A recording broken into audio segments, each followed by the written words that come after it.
Good morning. I'm a little nervous. Yeah, I know. Been here 18, 19 years ago. But the church is totally different. It is totally different. And so people say, you're going back to a church that you were at? And some people say, yeah, I remember I had a job I had once, and I thought I'd go back there, and and I got back there and totally changed. And I just realized it wasn't for me. Now, here I am. We've come all this way from BC to spend a whole week here. A whole week. We're here till next Sunday. We're staying in the manse. It has a little bit of furniture, but it's like a motel room, right? So you have our phone numbers. We're here this week. We would love to visit you. Once, twice, however long. We're here. We're here to visit you. If you just come and hear me Sunday and then never get to talk to me, you missed everything. Because that's not what it's about. Because I could talk to you afterwards for a few minutes and a meal, but that's not really getting to know you. I get to know people when I get into their homes. That's when you get to know people. So that's what I'd like to do this week. I have your phone number. If I don't hear from you by the middle of the week, I might give you a call. What I'm saying is I don't want to have every supper with my wife in the manse. We could do that wherever we are. I want to visit with you. Did you get you got the message? Okay. We have been looking forward to this for a little while, since I've been talking with John and he gave us the invitation to come. And so I've heard Brad preach twice. He's online, right, on that YouTube. I got to hear when he did the 2nd of January what a church is looking for in a pastor. And I got to hear the message on the rapture. So I got to hear Brad's heart. I got to hear what he was feeling, what he was sensing from speaking from his heart. So I enjoyed both messages. I understood where he was coming from. And so I just want to let you know, I've been a pastor for 40 years. I've served in 9 different churches, all rural. And the church that I'm pastoring right now, we've been doing for 6 years. We don't wear masks. We have masks at the back and sanitizer. We just sit like you do, so it's very, very similar. That's why I felt comfortable of coming here, because I understand how you feel. That's how I feel. And so we've come here because you've asked us to come, but we also know the issues that you face as a congregation. We are understanding of that. So we want to bring healing. And our ministry over the 40 years have been, every church we've gone to, we try to bring healing to the church for whatever issues there are. And usually when a church doesn't have a pastor for a while, there are always little problems that come along the way. It's inevitable. And so we are here to help if you call us to come and serve. I want to ask my wife to stand. She's been my partner in ministry for all these 40 years, and we do things together. Her name is Gail, and so I could... Thank you. You might get something to say next week. After you've been here for a week and they get to know you, then it's maybe your chance to talk. So I come for 2 Sundays, so I want to do a 2-part message on Exodus 1 and 2. So this morning we're going to look at Exodus 1, and there's insert. If you didn't get an insert, they're at the back in the bulletins. It will help you know where I'm going. I labeled this message, Don't Doubt God. So as we get into the book of Exodus, we understand it's a kind of a continuation of Genesis, where Joseph and Jacob and all the family had moved to Egypt, and they've been there, so that's where the story picks up. And why don't I read as you follow along in your Bible in Exodus 1. Now these are the names of the sons of Israel who went to Egypt with Jacob, each with his family: Reuben, Simeon, Levi, Judah, Issachar, Zebulun, and Benjamin, Dan and Naphtali, Gad and Asher. The descendants of Jacob numbered 70 in all. Joseph was already in Egypt. Joseph and all his brothers and all that generation died. The Israelites were fruitful and multiplied and greatly and became exceedingly numerous, so that the land was filled with them. Then a new king who did not know about Joseph came to power in Egypt. Look, he said to his people, the Israelites have become much too numerous for us. Come, and we must deal shrewdly with them, or they will become even more numerous. And if war breaks out, we'll join our enemies, fight against us, and leave the country. So they put slave masters over them to oppress them with forced labor. And they built Pithom and Ramses as store cities for Pharaoh. But the more they oppressed, the more they multiplied and spread. So the Egyptians came to dread the Israelites and worked them ruthlessly. They made their lives bitter with hard labor in brick and mortar and with all kinds of work in the fields and all their hard labor. The Egyptians used them ruthlessly. You've seen that twice now. Whenever you see something more than once, you take note of it because it's important. King of Egypt said to the Hebrew midwives, whose names were Shiphrah and Puah, will you help the Hebrew women in childbirth and observe them on the delivery stool? If it is a boy, kill him. But if it's a girl, let her live. The midwives, however, feared God and did not do what the king of Egypt had told them. They let the boys live. Then the king of Egypt summoned the midwives and asked them, why have you done this? Why have you let the boys live? The midwives answered Pharaoh, Hebrew women are not like Egyptian women. They are vigorous and give birth before the midwives arrive. So God was kind to the midwives, and the people increased and became even more numerous. And because the midwives feared God and gave them families of their own, then Pharaoh gave order to all his people that every baby boy that is born of the Hebrews you must throw into the Nile, but let every girl live. Boy, what would you feel if you were living at that time in history? If you were part of this Israelite nation? Sometimes we need to put ourselves in those situations. See, how would I feel? How would I act? What would be my feeling? Could I trust God? So that's what I want us to think this morning. The word Exodus means departure, going out. That's the main theme of this book. Exodus. They're going to leave Egypt, going to the promised land. From the last chapter of Genesis to the first chapter of Exodus, there's a gap of about 350 years. Why is God silent and does not say what all went on during that period? I don't know. But you know, folks, there are times in history, there are times in your own life when God's silent. And He doesn't seem to be saying too much.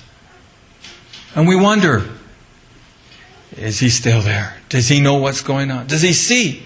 Does He hear? There are times we might begin to doubt that God cares for us. Even though you may feel that way, it is not necessarily true. So, Jacob and his family went to Egypt. Joseph was already there. Joseph got there because he was sold as a slave by his brothers.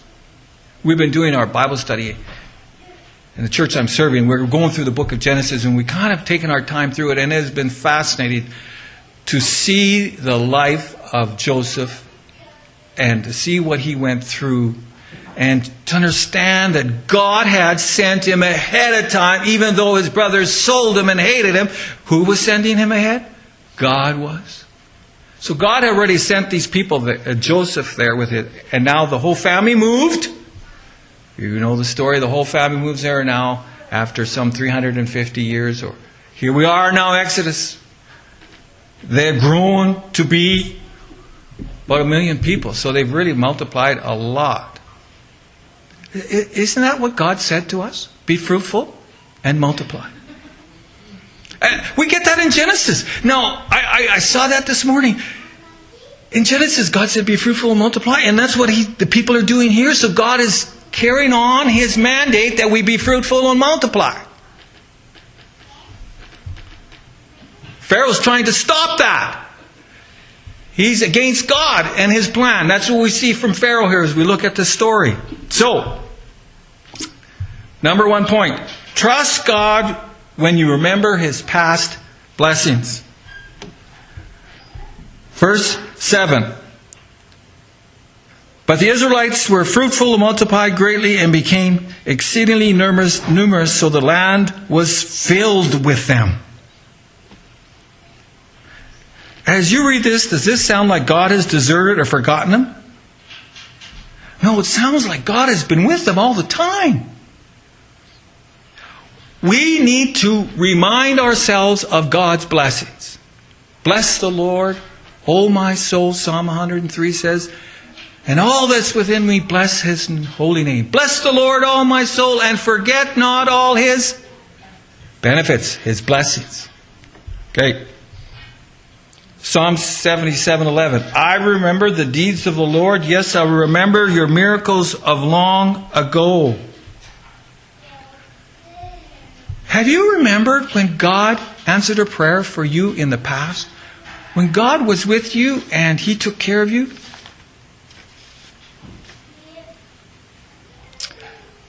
Maybe the Israelites had forgotten all the things that God had done for them that had taken place. There must have been a loss of adjustments at first moving to the land of Egypt. Some of you have moved to a different area and have to make adjustments because it's a different community. What special blessings God done for you in the past that you have forgotten? God gave you a mom and dad. He gave you brothers and sisters, family, children, grandchildren. Did He allow you to grow up, read, write? He allow you to experience some of the modern technology we have today. We have so much at our fingertips, don't we? Most of us have cell phones these days. It seems to be the way we communicate. We were talking about that this morning. Not 2016, we moved and decided we didn't need a landline anymore. So we haven't had a landline now for the last 6 years, and I don't miss it. I have a cell phone, and it's with me all the time, and my family can get a hold of me anytime, anywhere, and it has been so helpful. And then we can text. Someone sends you a text, and you can text back, and you haven't really stopped your conversation with the other person too much, and you just can carry right on. This texting, as long as it doesn't get overdone, anything can be overdone. So we have so much. Can travel all over the place, different countries, by air,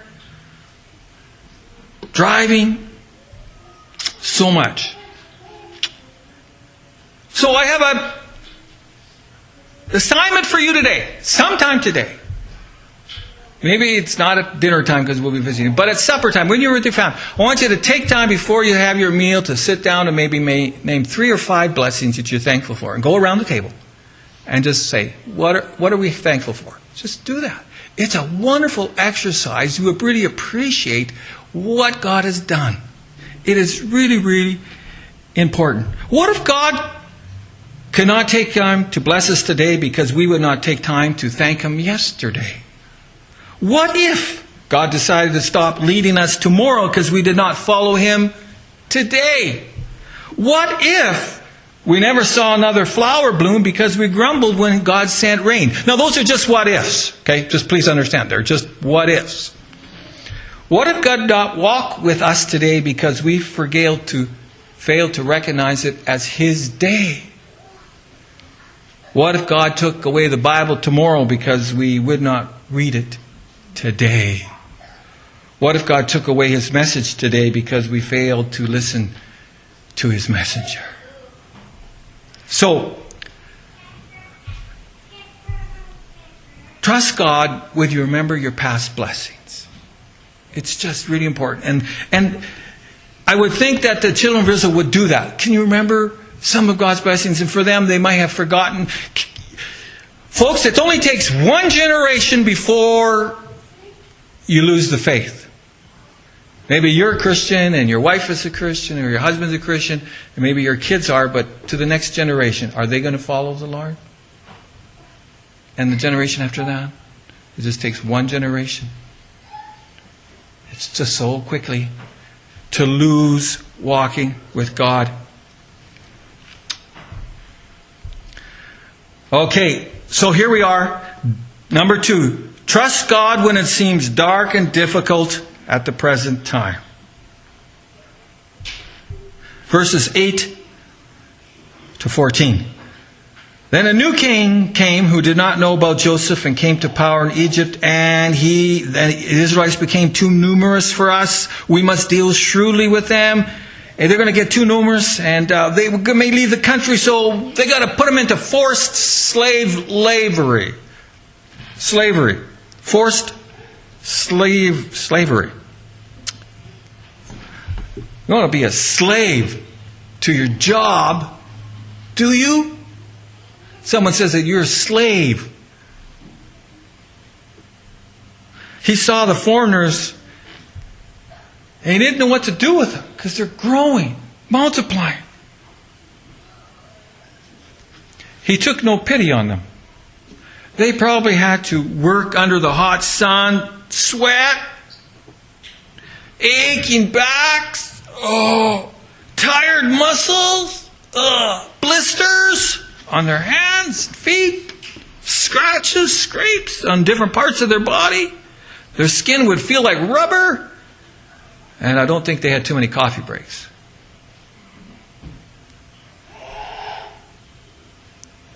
Even during the bright days, it may have seemed very dark as they viewed God. Where was He? Did He see them at all?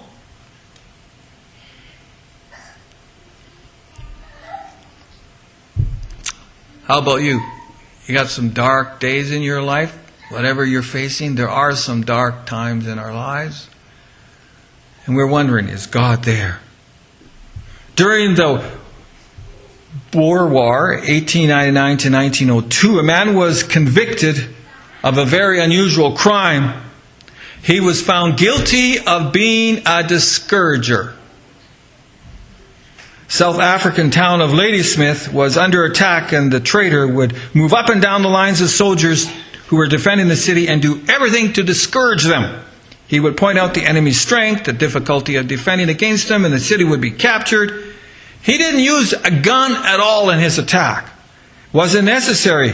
His weapon was the power of discouragement.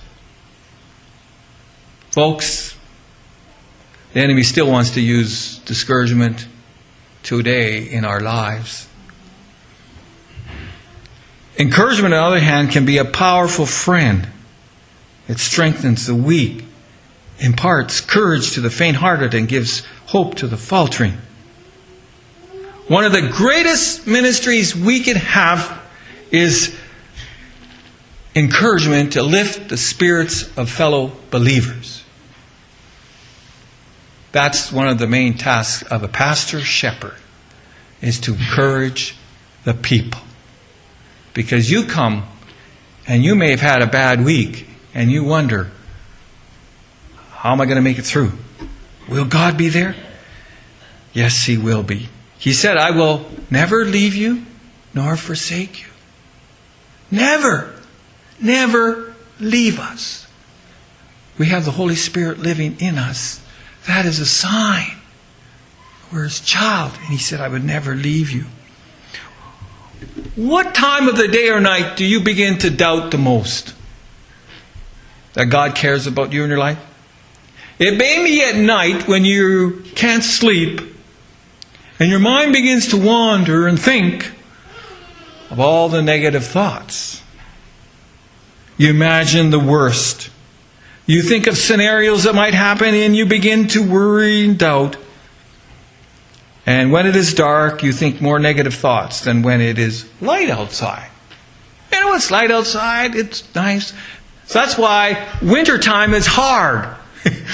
Because it's darker longer than it is light. And some people in the cold, long winter, December, January, they leave it at dark and they come home in the dark. That's discouraging. And all day long you're working in the office and it's light, but then you get out there and it can be very discouraging. I could never live up north. You know, for someone to live up north of the 60th parallel, been there once. 2002, we went to Yellowknife on the longest day of the year where the sun never set. Woke up at 2 a.m. and the sun is just shining there like it's daylight. So we didn't experience the other side. Oh, and people that have moved up there, it's a tough time, and it's dark all for days and days. That would be hard. That would be hard for me.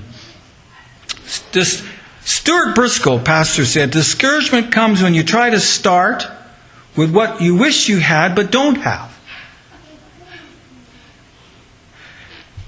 And it intensifies when you insist on trying to be in a position you're not in and probably never will be in. Wow. You try to be something that you're not. I cannot be something I'm not. I am who I am. I've developed a style of preaching over the years, and it's the way I preach.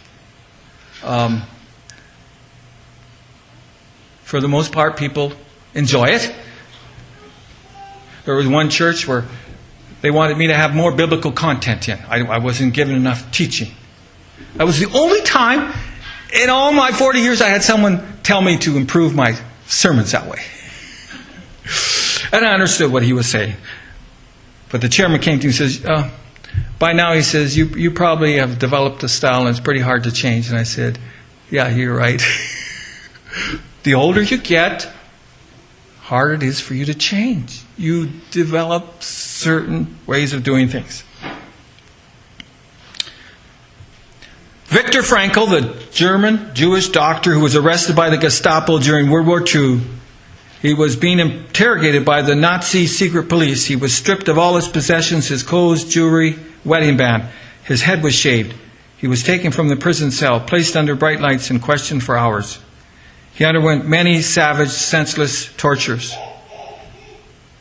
But he realized there was one thing left that they could not take away from him. I still have the power to choose my own attitude. You and I have the power to choose our own attitude of how we're going to handle life's situations. I can choose bitterness or forgiveness, to give up or go on. You have the choice. So, trust God even though it seems dark.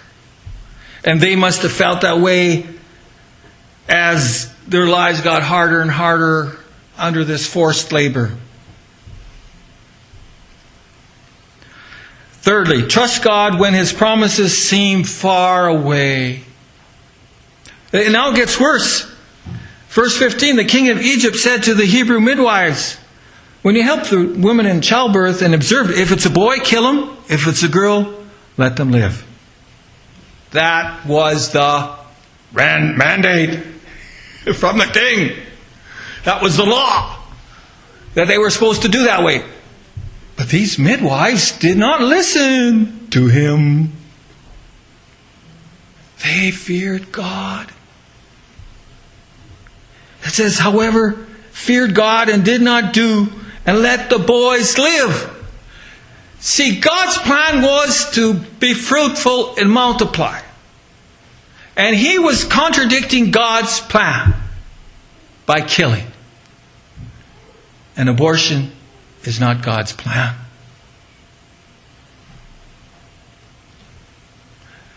Now you may know somebody who's had an abortion.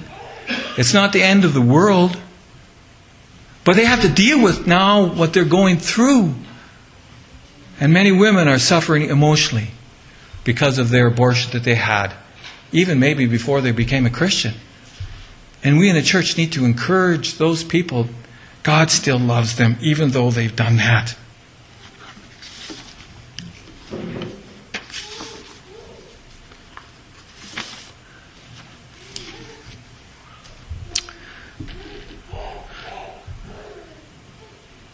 You may at first have a hard time understanding how these women could disobey the Pharaoh's orders, and yet God seems to bless them and give them families of their own. Folks, this brings us to a very important point. Does God want us to obey those in authority? In the midst of COVID, this has been a tough one.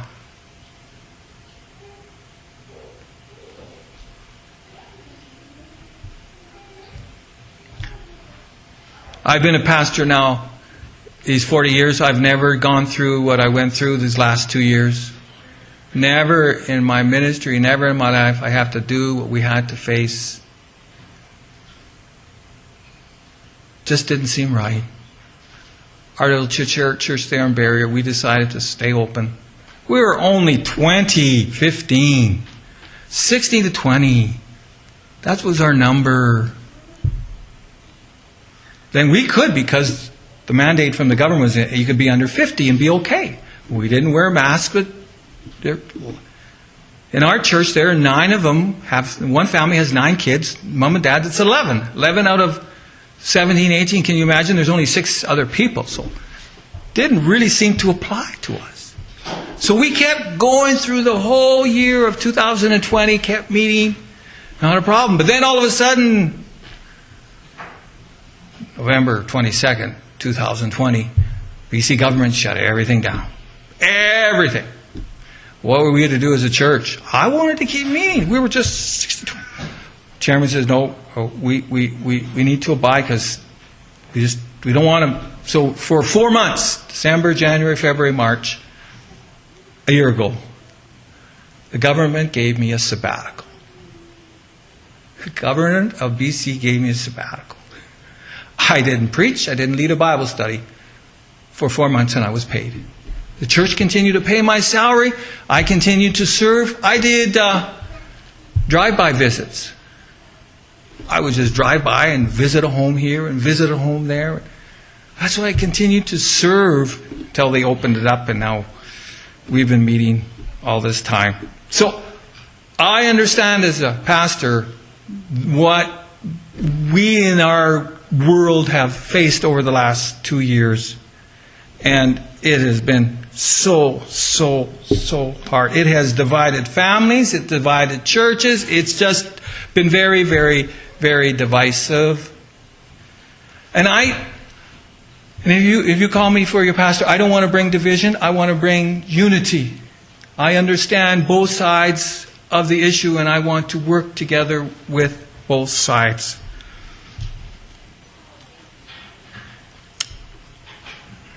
For a short time period in their life, these midwives didn't obey Pharaoh, the king's order. When the orders or laws contradict God's laws, then we have a right to say no.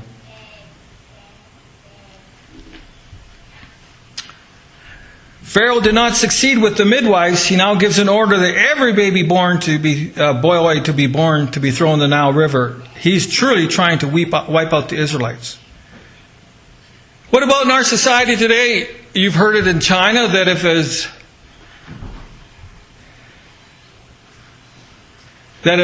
it's a girl, baby girl, they abort it. And they only want one. And so in China they're trying to limit the population. But at the same time, the church in China is growing. Even that means going underground, and we call those house churches. And we talked about it at our leadership, that if they would actually come and shut the church down, force us, we would meet in homes. And that's what we did where we was. We would meet in a home, and we'd have church in a home. For those of us who felt comfortable about doing that. So I understand. And I had to work with the leadership. And if I am called to be your pastor, I will work with the leadership. I'm not coming here to try to take over. I want to work with you. And someone has said to me, you know, we got young people in here in this church. We have quite a few young people. What happens is us older ones are slowly moving off the scenes. We need to let the young eagles fly. We need to let the young eagles fly. That's my goal here, is to encourage the young eagles to fly, to spread their wings. So,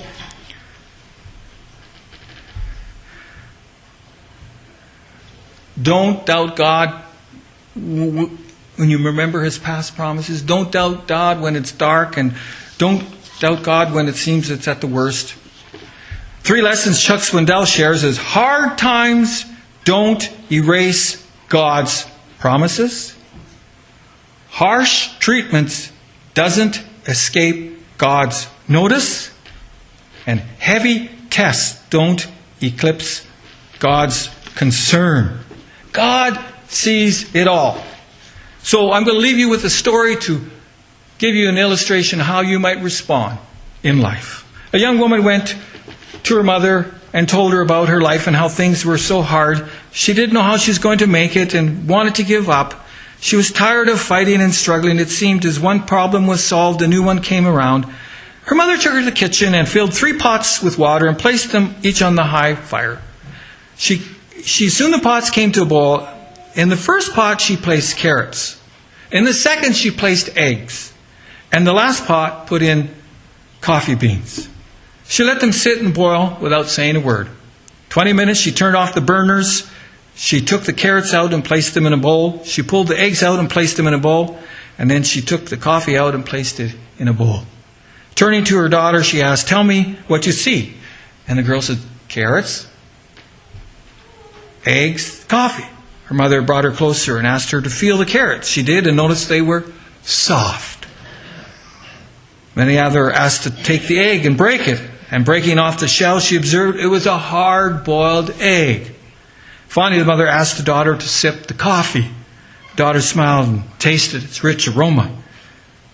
The daughter then asked, "What does it mean, Mother?" Mother explained that each of these objects had faced the same adversity. It's boiling water. Each had reacted differently. The carrot went in strong, hard, unrelenting. How after being subject to the boiling water, it became soft and was weak. The egg had been fragile. Its thin outer shell had protected its liquid interior, but after sitting through the boiling water, its inside became hardened. The ground coffee beans were unique, however. After they were in the boiling water, they changed the water. "Which are you?" she asked her daughter. "When adversity knocks you on your door, how do you respond? Are you a carrot, egg, or coffee beans?" Think of this. Which am I? Am I the carrot that seems strong, but with pain and adversity do I will to become soft and lose my strength? Am I like the egg that starts with a malleable heart but changes with the heat? Do I have a fluid spirit, but after a death, a breakup, financial hardship, some other trial, I become hardened and stiff? Does my shell look the same? But on the inside, I'm bitter, tough, with a stiff spirit and a hardened heart.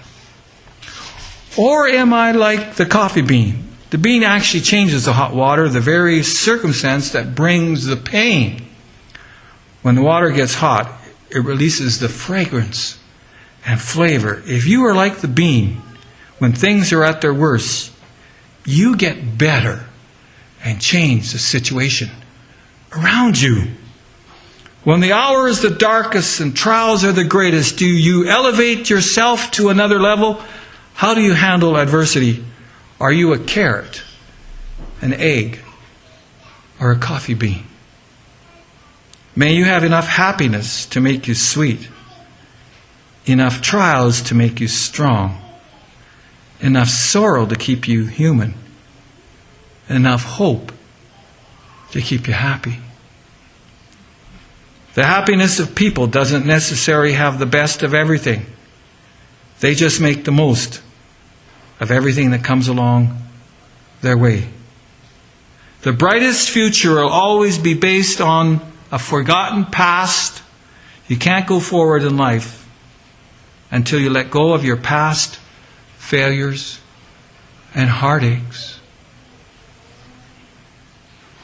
When you were born, you were crying, and everyone around you was smiling. Live your life so at the end, you're the one smiling, and everyone around is crying. It's easier to build a child than to repair an adult. This is so true. May we be like the coffee beans. Let's pray.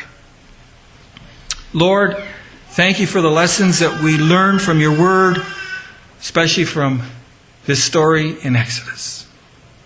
That we need to trust you even though we can't see, even though it's dark, even though we don't know the future, we still need to trust you, and you will be with us through it all. Thank you for what we've faced in the last 2 years, even though it's been very hard. At times, I've had a hard time being thankful for it. But you've taught me that you're here, you're with us, and you will help us through. May we continue to trust you. In Jesus' name, amen.